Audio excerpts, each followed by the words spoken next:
Estos ignoran voluntariamente que en el tiempo antiguo fueron hechos por la palabra de Dios los cielos y también la tierra que proviene del agua y por el agua subsiste, por lo cual el mundo de entonces pereció anegado en agua.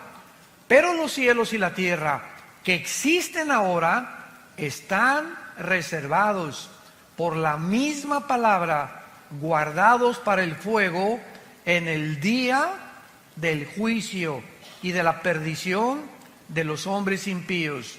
Mas, oh amados, no ignoréis esto, que para el Señor un día es como 1000 años, y 1000 años como un día.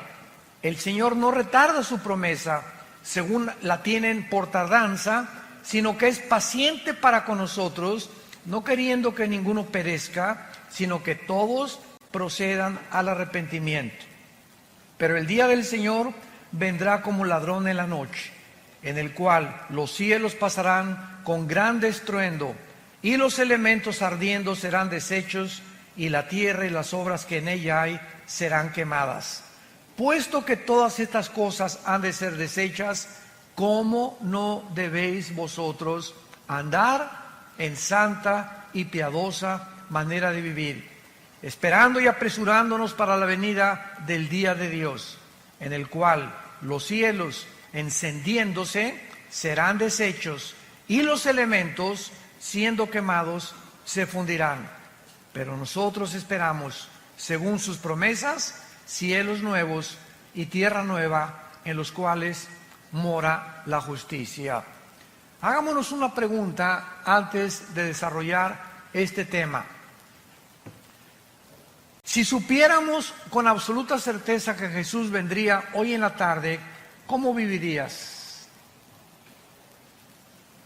¿Cambiarías la realidad de tus planes y prioridades y expectaciones? Si respondes que sí, entonces esto quiere decir que necesitas hacer algunos ajustes en tu vida. Porque la realidad es que Jesús sí podría venir ahorita saliendo esta reunión. O podría venir en la noche o podría venir mañana. La Biblia nos muestra que ahora que Jesús venga por la iglesia o por nosotros en el arrebatamiento, que se conoce como la doctrina del rapto de la iglesia, vendrá repentinamente. Y así vino el juicio del diluvio, así fue destruida Sodoma y Gomorra, porque Dios actúa repentinamente cuando estén comiendo y bebiendo y dándose en casamiento. Vendrá de repente y no tendremos jamás en la eternidad otra oportunidad de vivir para Dios. Mientras observamos lo que está pasando en el mundo, como lo hemos visto en el seminario de ayer, el siglo XX fue el siglo donde más descubrimientos científicos y donde más avances tecnológicos el mundo ha desarrollado. Lo que no pasó casi en 6000 años, brincamos, escuchen esto, del burro al motor de gasolina en el siglo XX. Lo que no pasó en 6000 años ha pasado en el siglo XX. El siglo XX inició con la primera tentativa de volar por los hermanos Wright, norteamericanos. En el siglo XX se fabrica en 1903 el primer coche de gasolina, modelo T, marca Ford, por Henry Ford. En 1929 Alejandro Fleming descubre la penicilina. En 1939-40 los doctores Enrico Fermi, italiano, y Oppenheimer, alemán, descubren bombardeando el elemento uranio 235, produciendo la fisión nuclear, para producir la primera bomba atómica que fue soltada en Hiroshima y Nagasaki con 3 o 4 días de diferencia y entrando el mundo al mundo nuclear. 1954 el primer submarino o la primera plataforma también que se hace en el espacio.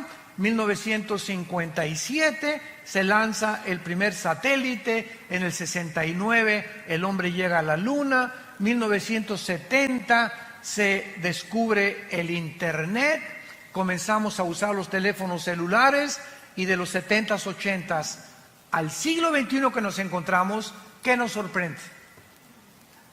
Es impresionante cómo el mundo de repente se abrió la llave del conocimiento y el ser humano subió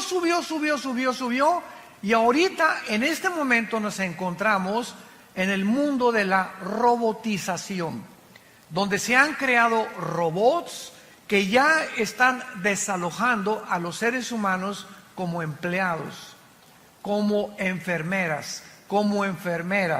Hace poco mi hijo Caleb, que está ahorita ahí con los jóvenes, le hicieron una operación de oftalmología con rayos láser en los ojos.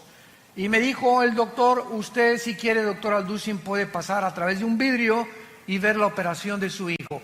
A mí me encantó, nunca había visto esto.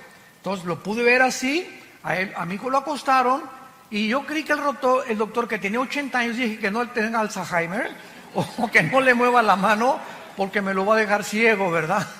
No, pero ya eso ya pasó hace muchos años de moda, sino que ahora con una manejita, así con un robot, manejó todo el láser y nomás lo movía, lo apuntó y ¡zum!, ¿verdad? La incisión y todo, impresionante. Él no metió la mano para nada en toda la operación.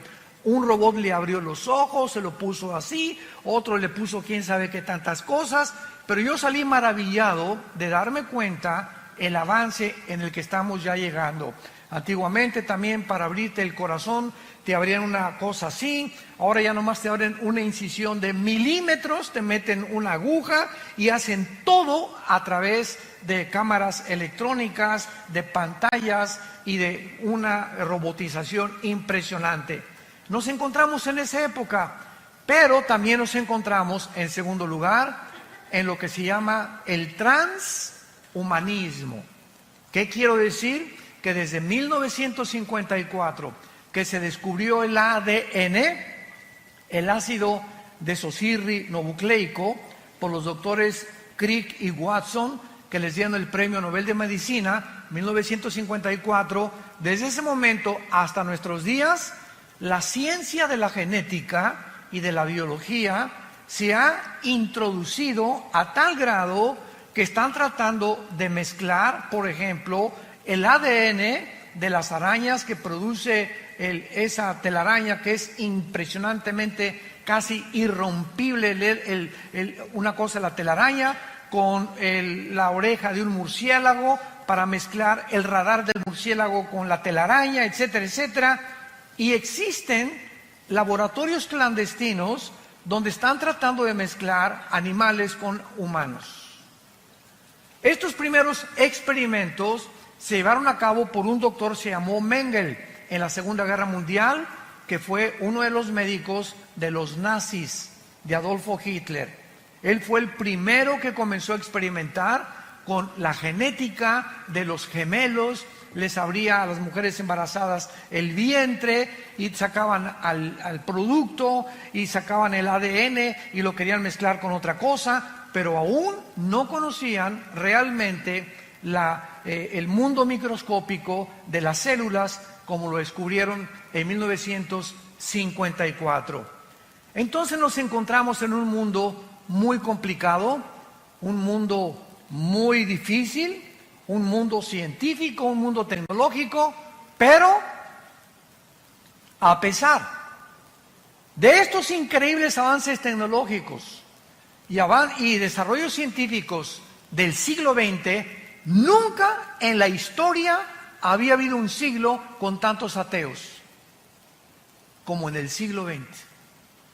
El siglo XX de repente parece que todos estos descubrimientos de la tecnología y de la ciencia ensoberbecieron al hombre. Y así tenemos del principio, ¿verdad? Bueno, Carlos Marx ya fue del siglo XIX con Federico Engels cuando postuló su libro El Capital para desarrollar la ideología del comunismo, pero tenemos a Sigmund Freud, aparente a principios del siglo XX, ateo, tenemos a Friedrich Nietzsche, que dijo que Dios estaba muerto, a Bertrand Russell, a Sam Harris, a Richard Dawkins, últimamente, a todos estos, Jean-Paul Sartre, Carlos Sagan, el astrónomo ateo también. Y es increíble cómo el siglo XX comenzó a enseñar. Yo me acuerdo cuando fui a la Universidad de México, la UNAM, a la Facultad de Filosofía, que me invitaron a una conferencia de filosofía, porque tengo un doctorado en teología y filosofía, para que yo les demostrara a los estudiantes qué avances en la filosofía se han alcanzado en el siglo XX, y la respuesta fue cero. Y se quedaron los estudiantes así. El mío maestro de filosofía me dijo, ¿a qué se refiere usted con que no ha habido avance en la filosofía? Le dije, el siglo XX se conoce como el tiempo o el siglo de la desesperación, como lo escribió el filósofo francés ateo Jean-Paul Sartre en su libro El Muro y en su libro La Náusea. Es el tiempo de la desesperación. Como dijo Sartre antes de morir, he pasado mi vida luchando y demostrando algo que no existe, por lo cual he gastado mi vida en balde. ¿Para qué gasté mi vida tratando de pelearme con alguien que no existe y enojarme con no existe? Él mismo dijo, el ateísmo es insostenible filosóficamente. Sin embargo, al mismo tiempo que en el siglo XX surgieron todos estos ateos, recordamos que los más grandes hombres de ciencia del pasado eran cristianos. Galilei, que descubrió, ¿verdad?, el telescopio y pudo introducir a la astronomía, cristiano. Apúntalo, Blaise Pascal, astrónomo físico francés, cristiano, tenía a Jesucristo como su Señor y Salvador. Isaac Newton, que descubre la gravitación y el movimiento astronómico en el cosmos. Luis Pasteur, el mismo Alberto Einstein, que aunque nunca reconoció que era cristiano, dijo en su frase famosa, Dios no juega a los dados con el universo. Pero de repente tanta tecnología y tantos descubrimientos ensoberbecen al ser humano. Y ahora nos encontramos, vuelvo a repetir, a pesar de todo lo que nos ha rodeado, escuchen esto, somos nosotros la última generación y la primera generación en la historia que tenemos el poder destructivo, nuclearmente hablando, para autodestruirnos en 30 segundos. Somos la primera generación en la historia que podemos autodestruirnos y acabarnos y autoextinguirnos en menos de un minuto. El último misil que acaba Rusia de hacer se llama Satán. La palabra Satán significa en el hebreo el adversario. Y este misil que tiene Rusia y que Irán ahorita continúa desarrollando nuclearmente su armamento para tratar de gobernar el Medio Oriente, a destruir a Israel, estos misiles pueden salir de Rusia y llegar, síganme con mucho cuidado, si Rusia dispara un misil sin que Estados Unidos se dé cuenta, sale el misil y vuela y llega a Estados Unidos en 25 minutos. En esos 25 minutos que va volando el misil, los satélites norteamericanos e israelíes, a través del Mossad, que es el servicio de inteligencia de Israel, detectan el misil, pero ese misil puede venir también de Ucrania o puede venir, no lo pueden detectar exactamente la ubicación de donde viene. Muy bien, entonces localizan al misil y el presidente de Estados Unidos, actualmente el presidente Donald Trump, trae un portafolio, todos los presidentes norteamericanos traen un portafolio con una computadora con códigos que solamente él sabe el código, para que cuando tenga él la comunicación que un misil se dirige a Estados Unidos, él abre el portafolio y apriete un botón y ese botón suena en la marina, en los portaaviones, suena con la armada terrestre y suena con el poder aéreo, con todos los pilotos aéreos, para que tanto la marina como los pilotos de la Fuerza Aérea y como los soldados puedan preparar sus misiles para interceptar el misil. Solo que hay un problema, que cuando el presidente abra su portafolio, el misil llega antes que el presidente lo pueda abrir. Y esto comenzó a suceder en los últimos 8 años en Estados Unidos, cuando el presidente Barack Obama, mandó desnuclearizar y quitar todas las armas nucleares e interceptar y decir que el portafolio era inefectivo. Lo tuvieron que volver otra vez a codificar y ha impedido que Estados Unidos, el escudo que le llaman antimisiles que tienen en Hawái y el escudo antimisiles que tienen enfrente de Nueva York, pueda funcionar con los submarinos Poseidón que están apuntando a Estados Unidos y que tiene cada submarino 6 torpedos nucleares, y un solo torpedo de ese submarino destruye 5 ciudades en 10 segundos. Y están apuntando en el Atlántico y están apuntando en el Pacífico. Basta solamente que algún loco, como ahorita el dictador de Corea del Norte, apriete un botón para desatar una conflagración a nivel internacional nuclear, que de acuerdo a la Biblia, en Apocalipsis 6, versículo 4, el cuarto jinete del Apocalipsis mataría a 1/4 parte de la humanidad. En este mundo nos encontramos un mundo de locos, donde la tecnología nos ha ensoberbecido y donde creemos que el ser humano, a través del humanismo, tiene la capacidad de resolver los problemas que van mucho más allá de nuestra capacidad humana para poder resolverlos. Nos hemos querido convertir en dioses. Este es el mundo que actualmente nos rodea. Y antes de entrar un poco más al tema, ¿por qué Rusia, Irán, Siria y Turquía se acaban de unir? Porque hace 25 siglos, en el libro de Ezequiel, capítulo 38, lo vimos ahí, 39, hace 2600 años, la Biblia profetizó que antes que Cristo regresara, se uniría Rusia con Siria, con Irán y con Turquía.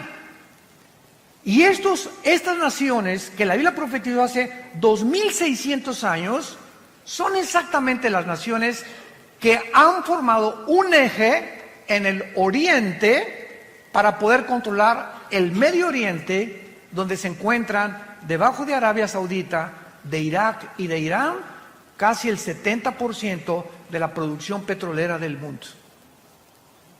Pues el Medio Oriente es una manzana de la discordia.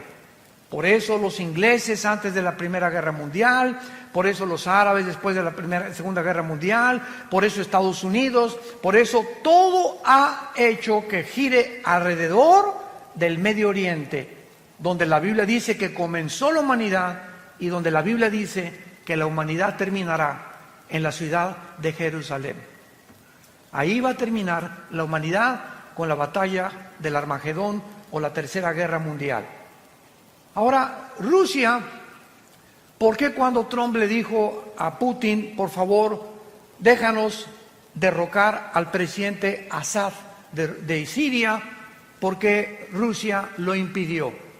Porque Rusia tiene la única base naval en Siria que está a orillas del Mediterráneo.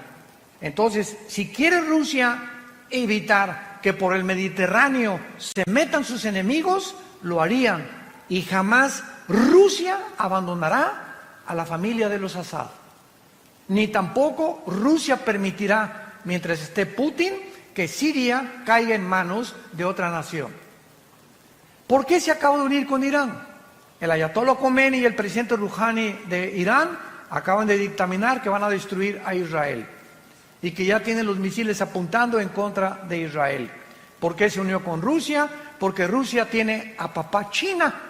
China ahorita está protegiendo a Corea del Norte y China se hizo amigo también y compadre de Putin, el presidente Xi. Gracias a Dios que ahorita acaban de tener una reunión que se llamó el G20 en Japón, donde Trump ya se hizo compadre de Xi otra vez, se hizo compadre de Kim Jong, tu padrino, ¿verdad? Y ya se hicieron amigos entre ellos y otra vez la crisis comercial que nos estaba casi presionando en el mundo entero, donde amenazó Trump que iba a subir el 5% los aranceles en México si nosotros a los migrantes no los deteníamos en Guatemala, y si China seguía invadiendo el mercado internacional de Estados Unidos. Gracias a Dios que ya por lo menos hay un poco de respiro. Trump amenazó a Huawei, otra compañía china de productos de computación. Ya ahora se permite que ya se vende el Huawei otra vez, etcétera, etcétera. Y el mundo ha entrado ahorita a un tiempo de supuesta paz, mientras se acomodan cada una de las cosas y nos damos cuenta que el armamento nuclear que tiene Irán, que tiene Rusia y que tiene Estados Unidos no son juguetes. Cuando vuelven a armarse las naciones son para poder conquistar el mundo, que ha sido el sueño de Alejandro el Magno, de Napoleón Bonaparte, de Carlomagno, de Aníbal, de Hussein, de Castro, de todos los dictadores que ha habido, de Gaddafi en Libia, de Mussolini, de Hitler.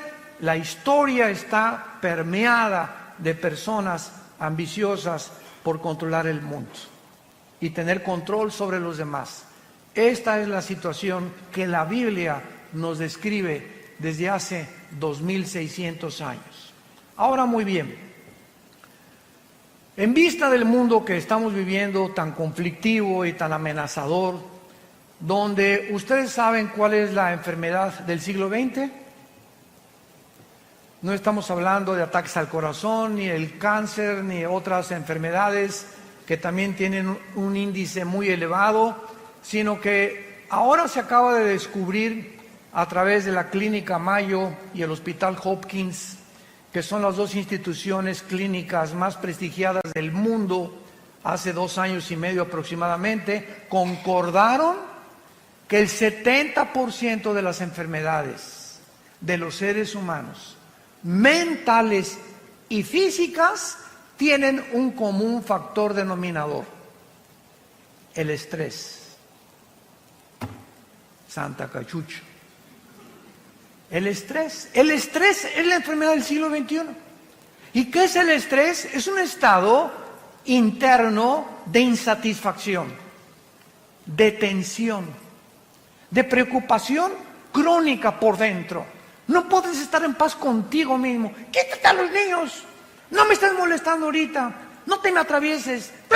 Con el claxon. Y se bajan y se pelean y se matan. Y la gente está en un estado de rencor, de amargura y de odio como jamás se había visto. Siempre ha habido guerras, siempre ha habido revoluciones, pero ahora es de carácter interno.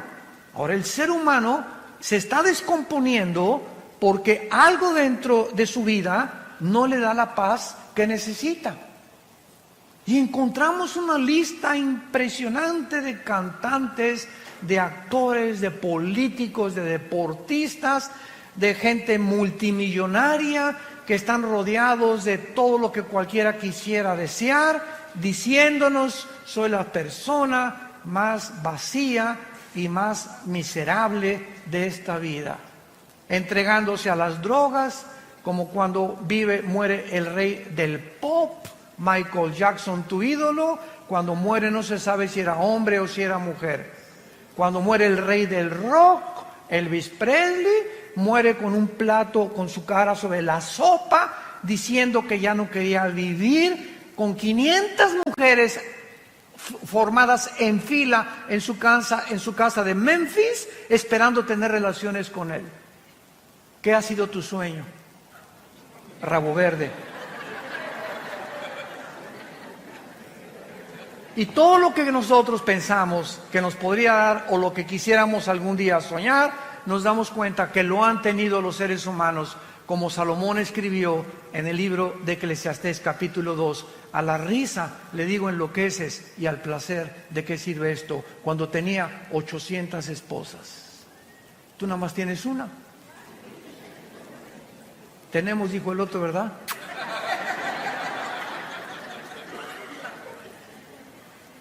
¿Qué mundo vino Jesucristo hace 2000 años a describirnos?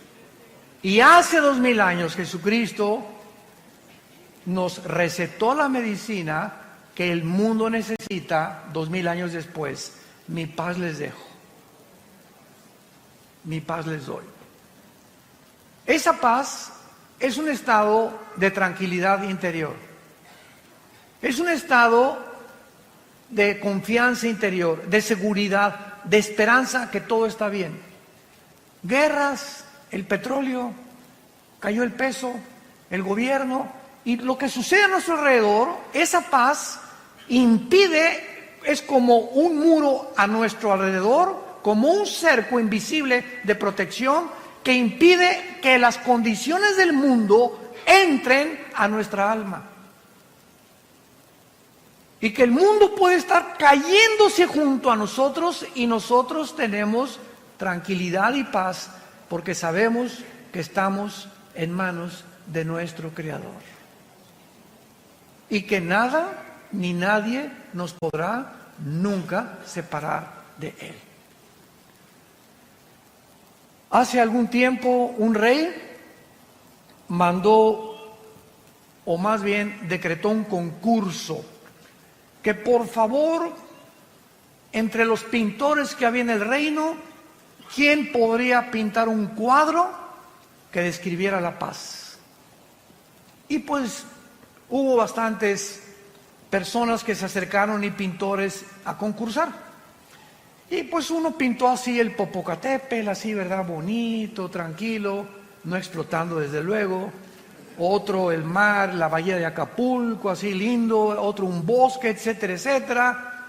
Y finalmente, el que ganó el concurso fue un pajarito que estaba detrás de una cascada dormido. A ese le dieron el primer premio, porque así es la paz. Podemos estar con los ojos cerrados y caer una cascada a nuestro alrededor de problemas y tribulaciones, pero el pajarito sabe que él está seguro detrás de la cascada. Y nosotros recordamos las palabras que nos dijo el Señor: no temas, pequeña manada, nunca te dejaré ni te abandonaré. Estaré contigo hasta el fin del mundo. Y cuando adquirimos esa paz, escúchame muy bien, cuando el cristiano tiene esta paz, es cuando podemos ser guiados por el Espíritu Santo. Tú no puedes discernir al Espíritu Santo ni leer la Biblia como Pepita en comal. Ay, hermano. Ay, hermano. Señor. Mire, doña Chole, apláquese, cálmese, y ya que usted esté tranquila, ¿verdad? Hínquese. Es que mi hija se fue de la casa.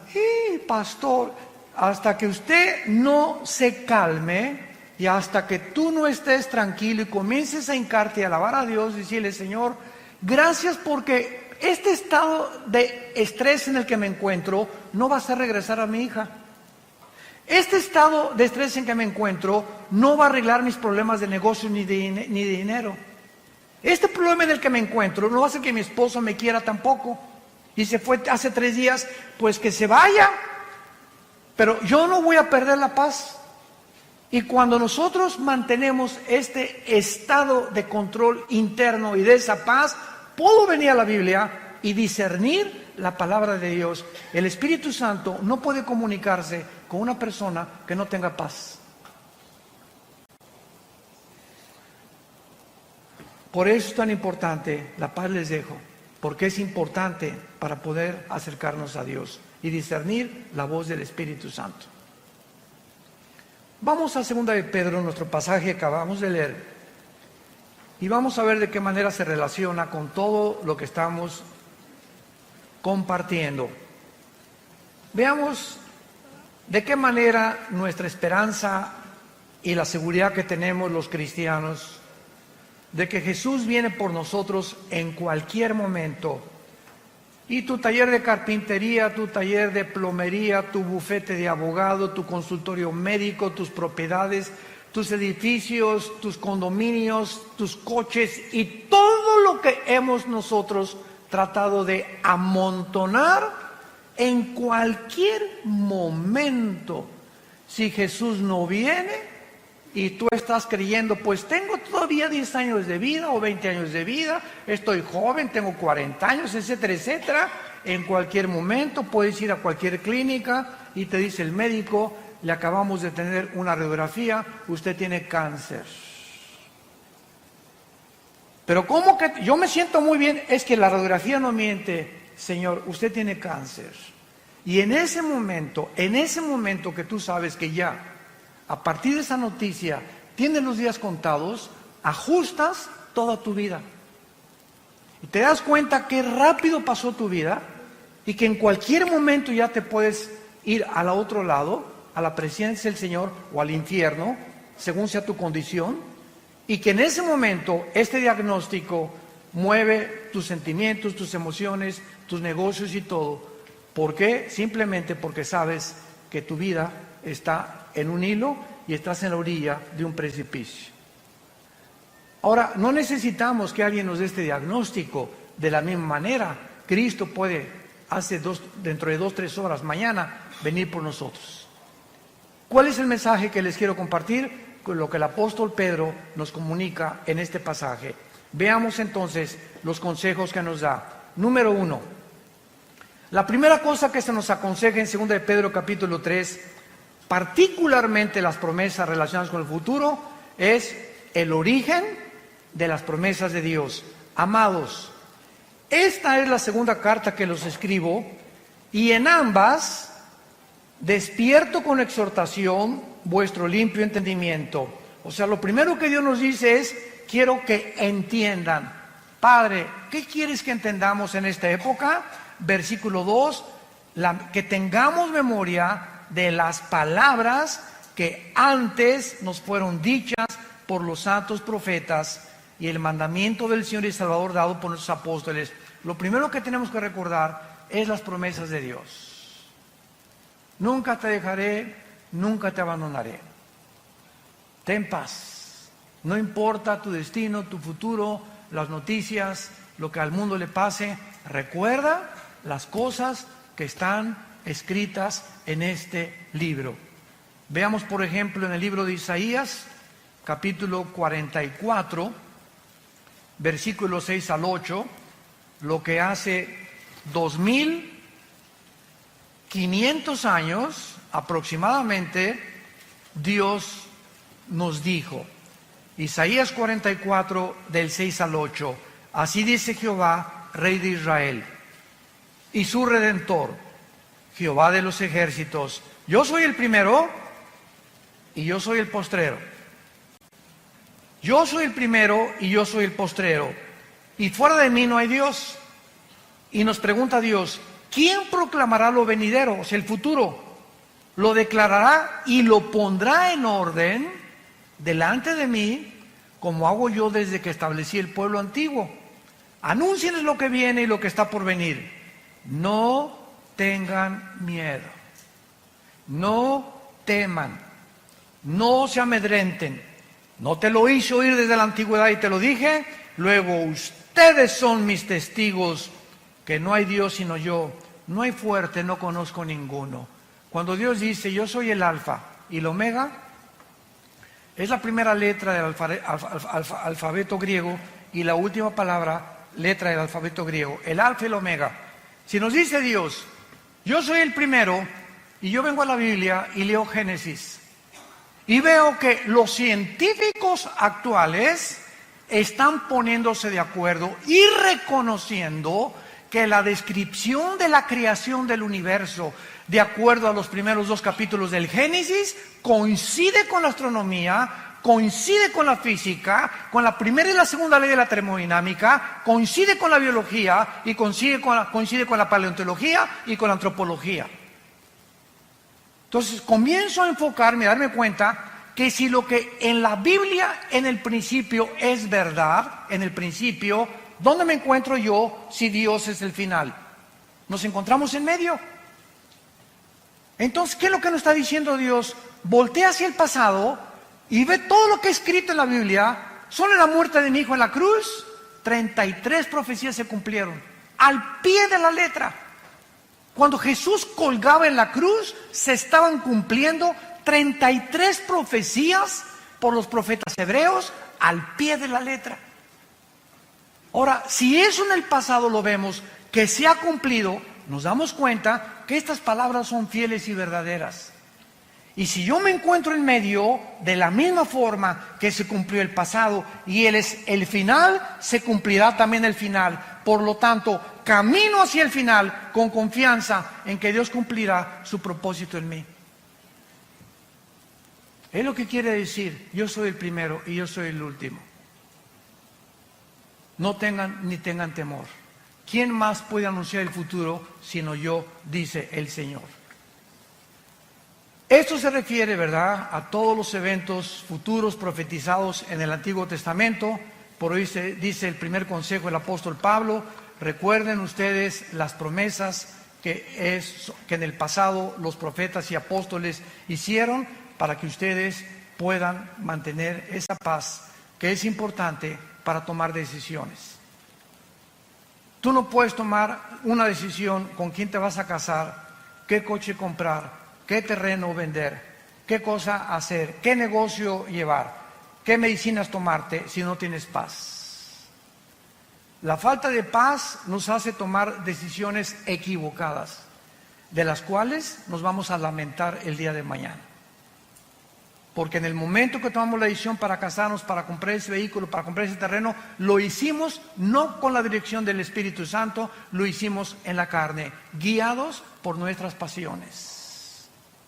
Y es cuando nos lamentamos y después le echamos la culpa a Dios por la condición en la que estamos viviendo. En segundo lugar, veamos nosotros en 2 de Pedro capítulo 3, en nuestro pasaje, que dice la Biblia en el versículo 3 y versículo 4, sabiendo primero esto. Es la segunda cosa que Dios quiere que sepamos. Número 1, las promesas de Dios. Número 2, tenemos que saber que en los tiempos que estamos viviendo, o sea, los postreros días que son los nuestros, vendrán burladores. Vendrán burladores. El siglo XX se llenó de ateos. ¿Quién es un ateo? Una persona que se burla de alguien que no existe. Santa María Catarina. Es una persona que se burla o insiste en pelearse con alguien que no existe. Por eso decía Sartre que es insostenible filosóficamente el ateísmo. Entonces vendrían burladores y los vemos, aunque ya son menos, andando según sus concupiscencias. Y estos burladores, dice la Biblia, versículo 4, van a comenzar a decir: ¿dónde está la promesa de que Cristo va a regresar? O sea, de su advenimiento. Porque desde el día en que los padres durmieron, o sea, todas las cosas en el mundo han sido así. Y dicen, siempre ha habido guerras, siempre ha habido terremotos, siempre ha habido pestas. ¿Por qué dice que son señales de los últimos tiempos? Muy bien. Estas personas querrán atacar las promesas de Dios y de nuestro corazón, y la Biblia les llama burladores. Un burlador, es muy importante, no es la misma persona que tiene dudas. Entonces, hay una gran diferencia entre un burlón y una persona que tiene dudas honestas. La persona que tiene dudas honestas dice lo siguiente: yo no puedo decir que no creo en Dios. Yo no sé, más bien, honestamente, yo no sé si existe Dios. Pero si existe Dios, oh Dios, si tú existes, dame evidencias que tú existes. Y dice la Biblia, me encontrarás y me buscarás con todo tu corazón. Entonces Dios oye a las personas que tienen dudas y que dudan, ¿verdad? Como Job. Job llegó un momento en que todo lo que le pasó en el capítulo 3 dice: Señor, ¿por qué mejor no fui un abortivo? ¿Para qué me permitiste y para qué nací? Para todo este sufrimiento que estoy atravesando. Entonces Job le preguntó a Dios: Señor, ¿por qué no fui un abortivo? Pero vean la diferencia. ¿Para qué me hiciste? ¿Para qué fui un abortivo? Chale. Podemos acercarnos a Dios con una actitud: Padre, yo no entiendo lo que está pasando, por qué te baste a mi hijo, etcétera, etcétera. Oh Dios, dame la fortaleza ahorita y dime, muéstrame, ilumíname, porque quiero seguir confiando en ti. ¿Ya ves? Y para eso me perdí el trabajo, para ser cristiano. Vean la diferencia en la actitud. Cuando tenemos esa actitud de retadores y de soberbios, demandando a Dios que nos conteste como si fuera nuestro sirviente, jamás te contestará. Y el resultado será que vivirás amargado o vivirás amargada, porque tú crees que no te contestó Dios, pero no te contestó por tu actitud. Porque sin humildad no podemos tener palabra de Dios. Entonces, las personas que dudan están abiertos, pero el burlador ni siquiera quiere oír las evidencias ni hacer caso de las evidencias. ¿Se acuerdan de los fariseos? En tiempos de Jesús, los fariseos vieron a Jesús sanar, vieron echar demonios, vieron las palabras, jamás los insultó, jamás dijo groserías, jamás vendió marihuana, jamás hizo daño a nadie, y estuvieron con Jesús. Y los fariseos, el día que planearon matar a Jesús, que es en el capítulo 11 del Evangelio de Juan, fue cuando resucitó a Lázaro. El milagro más grande que Jesús hizo enfrente de cientos de personas: Lázaro, 3 días de muerto, donde ya se había descompuesto su carne, la sangre le había dejado de circular, la condición del cerebro, dicen los médicos que a los 20 minutos, ¿verdad?, ya el cerebro se atrofia cuando ya no hay oxígeno, etcétera, etcétera. Y Lázaro tenía 3 días y dicen que ya hedía, apestaba ya. Pues cuando Jesús dice: Lázaro, ven fuera, el Espíritu llega, se mete a Lázaro y comienza la reconstrucción de sus células, la circulación de la sangre, y sale Lázaro. Era para que cualquiera hubiera creído, ¿no crees? Estás buscando de que si yo veo un milagro voy a creer en Dios. Pues los fariseos vieron resucitar a Lázaro y ese día dijeron: planeamos quitarle la vida. Burladores.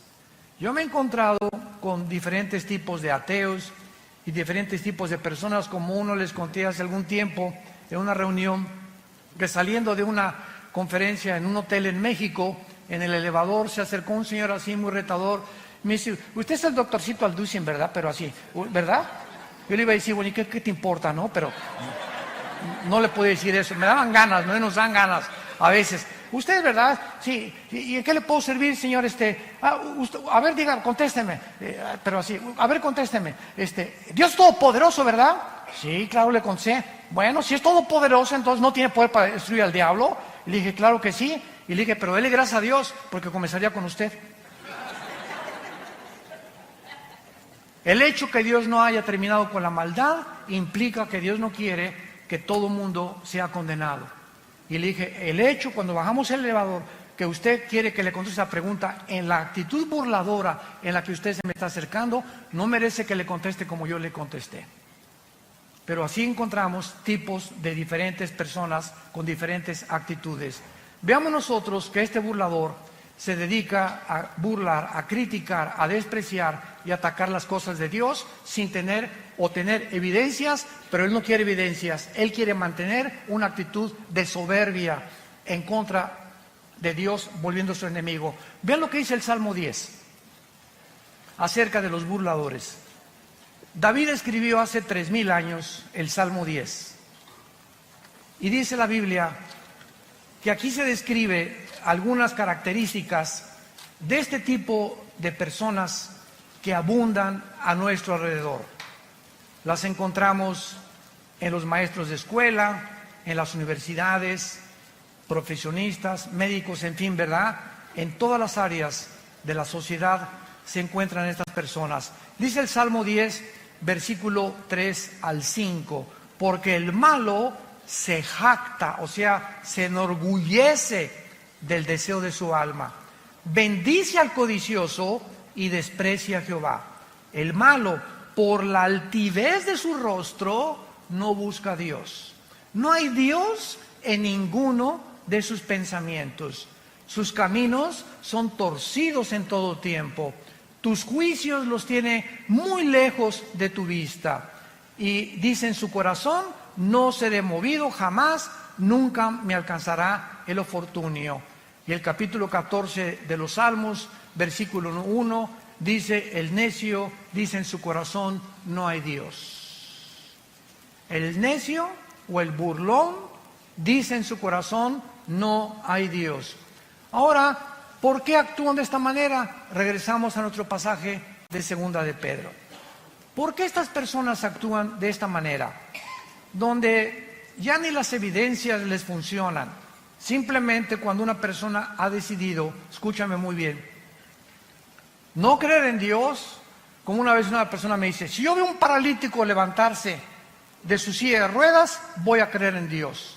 Y le dije, no es cierto.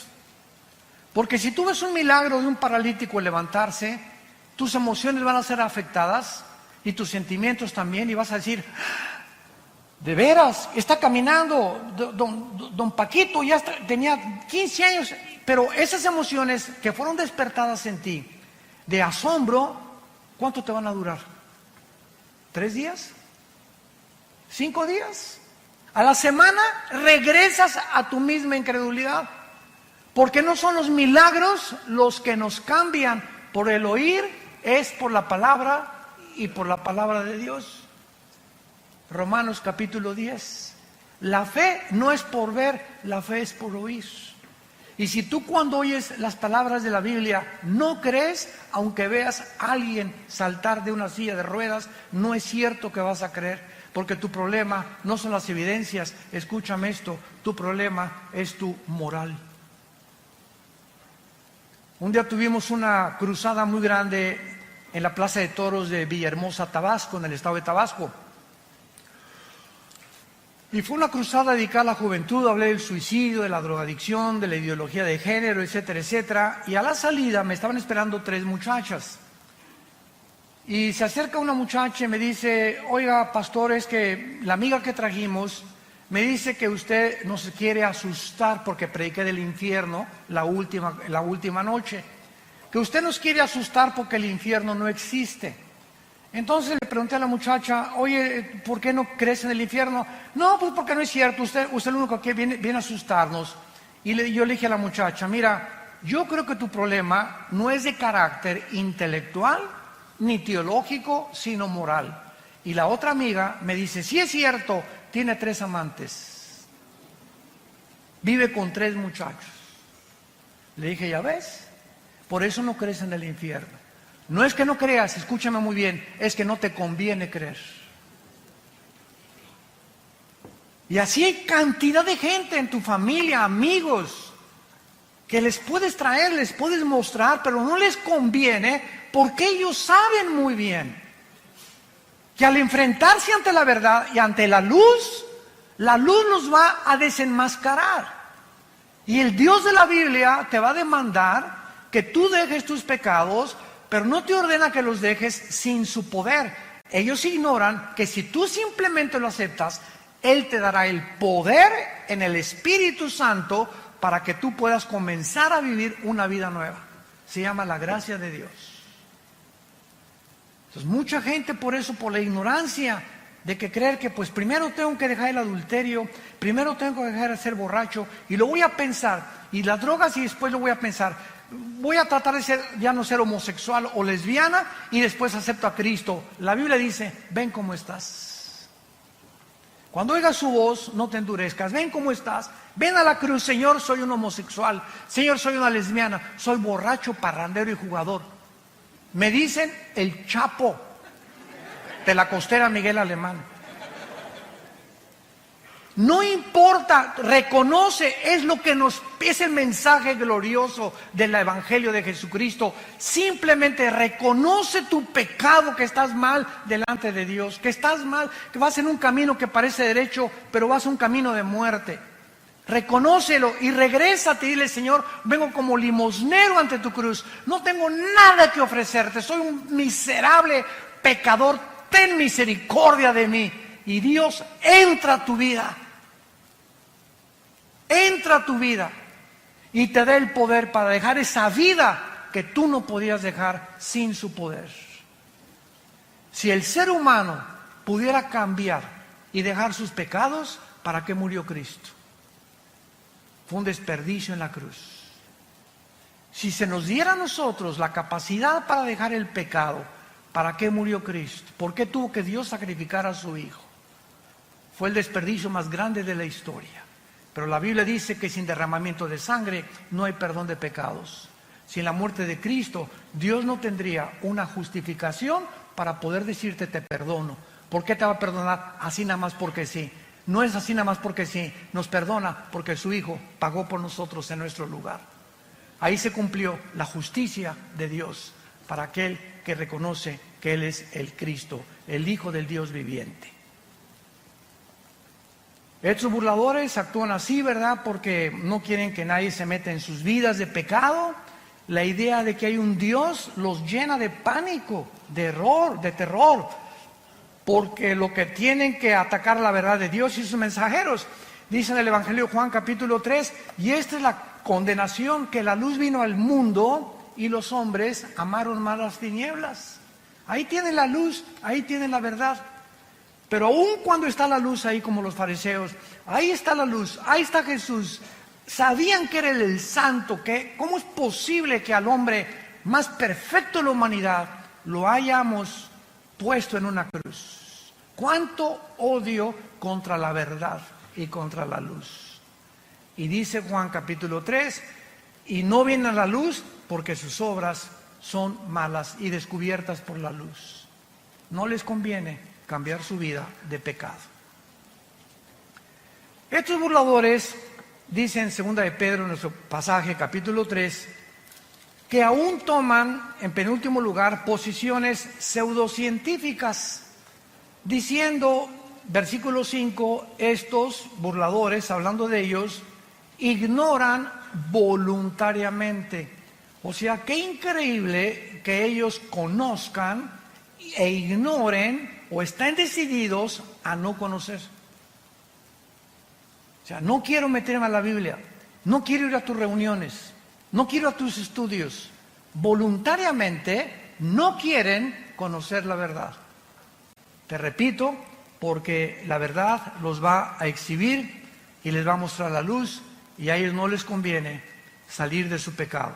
Aman más las tinieblas en donde viven que pasar al reino de la luz admirable de Jesucristo.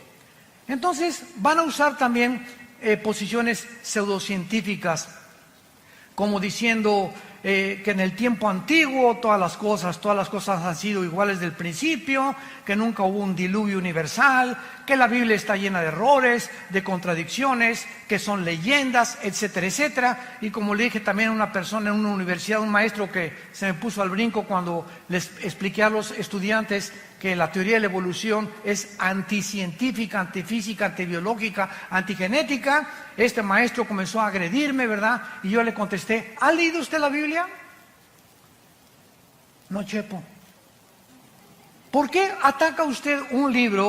Es que está lleno de errores. Por favor, aquí está la Biblia, muéstreme los errores que usted considera que es una equivocación. Porque cuando usted viene a la Biblia y usted considera que aquí hay una contradicción, el problema no es de Dios, el problema es de su entendimiento. ¿Por qué? Porque los pensamientos de Dios son más altos que los nuestros. Y si me da tiempo a usted explicarle por qué dice esto, le voy a mostrar con la misma Biblia, porque la Biblia no necesita que nadie la defienda, la Biblia se defiende sola.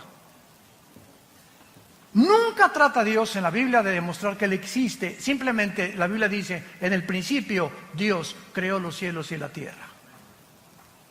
Se afirma la existencia de Dios, Él no trata de probar la existencia de Dios, simplemente tú léela y te das cuenta que es un libro sobrenatural, que no somos animales, que somos agentes morales responsables de nuestras acciones, porque si fuéramos animales, como dijo Dostoyevsky, un gran filósofo y literario ruso que fue puesto en el exilio en Siberia, en Rusia, Dostoyevsky dijo esto en su libro, si Dios no existe, todo está permitido.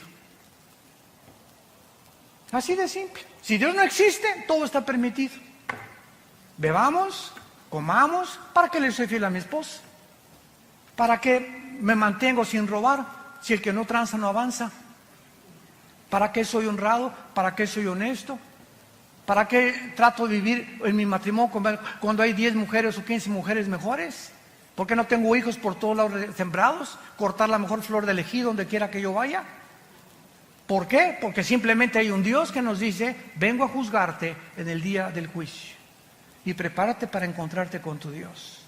Pero si Dios no existe, como una vez Blaise Pascal tuvo una discusión con un ateo, y el ateo le dijo a Blaise Pascal: oye, pues fíjate que yo no creo que exista Dios. Para mí, después de la muerte, al polvo, y ahí se acabó todo, como los animales.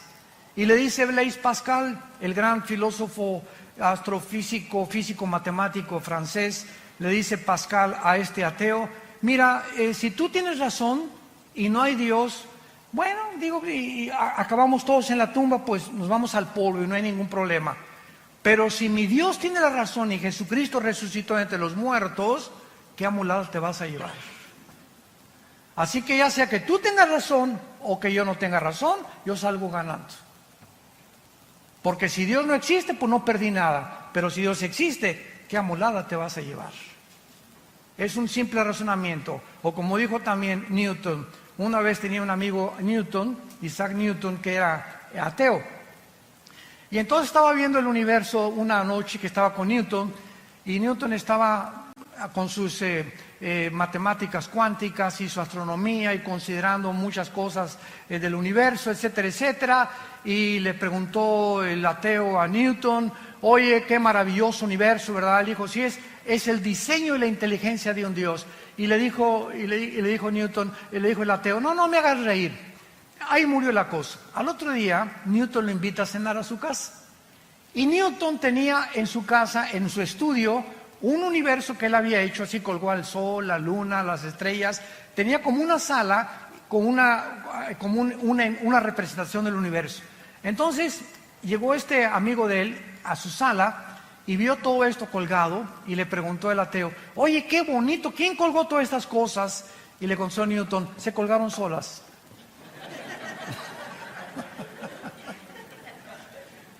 Así están muchos ateos. Impresionante, todo se hizo solo. El diseño y la inteligencia vino simplemente de la nada. La materia salió de la nada y la nada nunca produce nada. Entonces, ¿quién produjo, si es que crees en la explosión del Big Bang, una explosión? ¿De dónde salió la materia? ¿Quién produjo la explosión? ¿Quién produjo el universo tan perfecto en el que vivimos? ¿Cómo es posible que las condiciones de la vida en esta Tierra no se encuentren en ninguna galaxia, por lo menos, que hemos nosotros alcanzado a percibir a través de los telescopios? ¿Cómo es posible que la circulación de mi sangre, las células, los glóbulos blancos que actúan como los soldados para atacar las defensas de las bacterias y microbios que entran a mi cuerpo?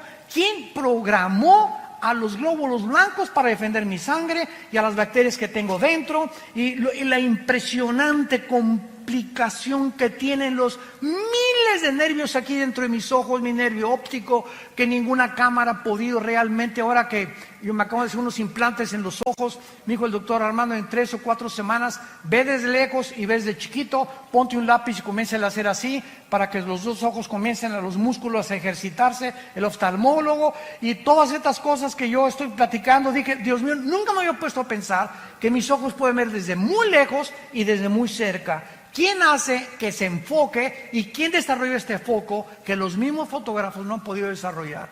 Ya no valemos solamente de eso, de la sangre, de los 3 huesitos que forman los oídos, de nuestra lengua, de nuestros dientes, de nuestro esqueleto, nuestros músculos. Bueno, es impresionante. ¿Cómo puede alguien atreverse a decir: no existe Dios? Nos hicimos de la nada, de las ranas evolucionamos. Y finalmente terminamos en 2 de Pedro, en nuestro pasaje, y dice el apóstol para terminar, versículo 8: mas, oh amados, 2 de Pedro 3:8, no ignoren esto, que para con el Señor un día es como 1000 años y 1000 años como un día. ¿Qué quiere decir? Que para Dios no existe el tiempo. Cuando la Biblia dice en Génesis 1:1, en el principio Dios creó el cielo y la tierra, ¿saben a qué se refiere? Al principio del tiempo de la materia y del espacio. Antes del principio no existía tiempo, no existía la materia y no existía el espacio. Y ahora la física afirma y confirma que el espacio no puede vivir sin materia o existir o la materia sin el espacio, ni tampoco en el tiempo. Y hasta el siglo XX, Alberto Einstein introduce la cuarta dimensión con su famosa teoría E igual a mc al cuadrado. La energía es igual sobre la masa por la velocidad de la luz al cuadrado, que revolucionó la teoría famosa de la relatividad. Entonces, cuando Einstein comienza a introducir que el tiempo es la cuarta dimensión, ahora desde 1945 hasta nuestros días más o menos, sabemos que somos cuadridimensionales, que es hacia abajo, hacia arriba el espacio, hacia los lados y el tiempo como la cuarta dimensión. Dios está arriba del tiempo, el espacio y la materia de nosotros. Por eso su nombre es Yahweh. Yo soy el que soy. Para Él no hay el pasado ni el presente. Lo que aquí pasa en 1000 años, desde la eternidad es un día. Entonces, esta es la grande diferencia entre cómo Dios piensa y cómo pensamos nosotros. Y esto le da la capacidad a Él de ver el futuro que nosotros no podemos percibir por estar encerrados en un universo cerrado de 4 dimensiones nada más. Por eso dice la Biblia, amados, no lo ignoren. Para Dios el tiempo no existe. El Señor no retarda su promesa. Ay Dios, ¿por qué no vienes ya y acabar con el diablo, los secuestros, los robos, los crímenes, la ideología de género, la prostitución? ¿Cuántos de nosotros verdaderamente cada noche, no sé tú y cuántas personas, has mojado tu almohada con lágrimas diciéndole a Dios, oh Dios, cuida a nuestros hijos, cuida nuestro matrimonio? Te pedimos por el gobernador de Guerrero. Te pedimos al presidente que tenemos ahorita, dale sabiduría para gobernar México, Señor, pobre México. Por favor, dale sabiduría al gobierno. Vivimos un mundo bien feo a nuestro alrededor. Y nuestras oraciones es lo único que puede cambiar. Y nos desesperamos, ¿por qué no cambias? Te dice Dios, no es que me tarde, es que no quiero que ninguno perezca. Como le dije al Señor en el elevador, dele gracias que Dios no ha actuado ni terminado con la maldad. Porque si Dios terminara con la maldad, ¿cuántas personas que no han oído el Evangelio se condenarían eternamente? Por esa razón Dios retarda su promesa. Es lo que el apóstol nos quiere decir. Pero el día del Señor, versículo 10, vendrá como ladrón en la noche. Los cielos van a pasar con gran estruendo, los elementos ardiendo. Esta palabra significa la composición atómica. Eso es increíble en el griego, son los átomos. Serán desechos. ¿Qué es lo que mantiene la cohesión de la materia? La composición atómica. Yo ahorita agarro mi mano y le hago este púlpito así, ¡paz! Y me rompo los nudillos de mis manos. ¿Por qué? Porque los átomos son más gruesos y los electrones y protones que los átomos que forman mi materia de mi piel. Entonces, todo lo que forma la cohesión que existe, y agarro un microscopio y veo el microscopio que giran a una velocidad impresionante los átomos y los electrones y los neutrones, y el hidrógeno tiene 2 átomos, el oxígeno tiene 1, y cada elemento, el helio, tiene otros, y la composición que hay en toda la materia es completamente diferente atómicamente. Nos damos cuenta y nos preguntamos, ¿quién le da la velocidad a los átomos?